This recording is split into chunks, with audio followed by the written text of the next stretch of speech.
Now we are entering, this is something that some of you probably are hearing a lot about. This is one of those terms that now we talk a lot about, like we were talking about artificial intelligence 5 or 10 years ago. We are entering the Metaverse.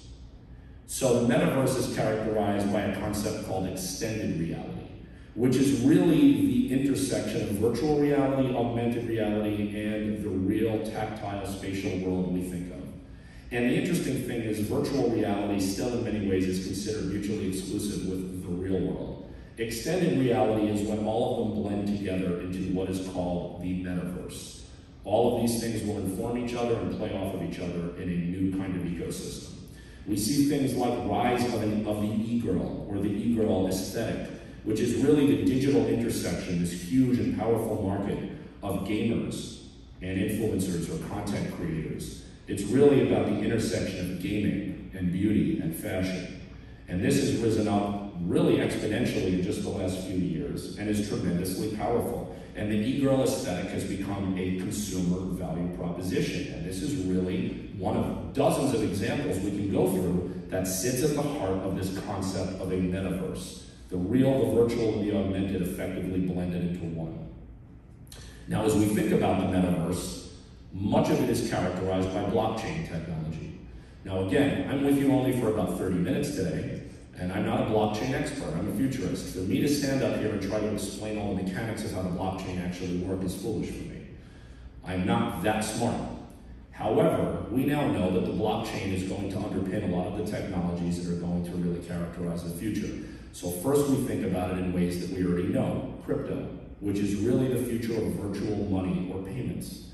This started years ago. You want to talk about an accelerator effect. We've been talking about crypto for well over a decade.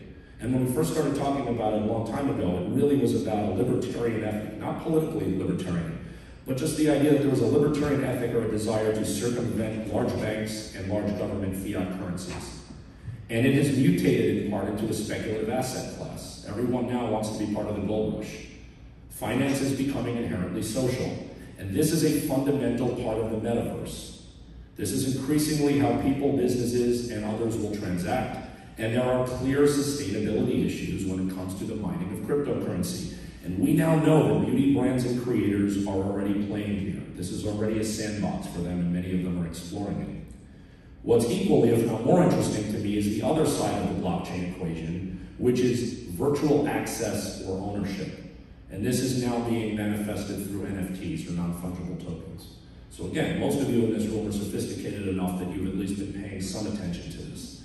And it's still in its infancy, but it's estimated to already be about a $190 billion market, US. That's very large. And again, I'm going to sound repetitive here, I think that might be a conservative estimate.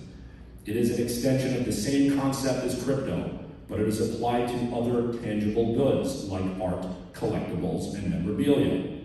And it's all about digital exclusivity or access to things that could be art, they could be digital files of someone dunking a basketball, they could be digitized versions of scents that are being released by a fragrance brand.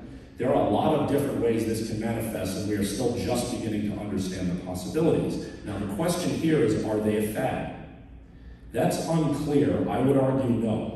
But even if they were to be considered a fad, they highlight the continued blurring of the real and the virtual, the tangible and the intangible, and these also, because there is mining involved and complicated procedures involved, these also have sustainability issues, just like crypto. But here's the key point here. NFTs are multiplicative for businesses.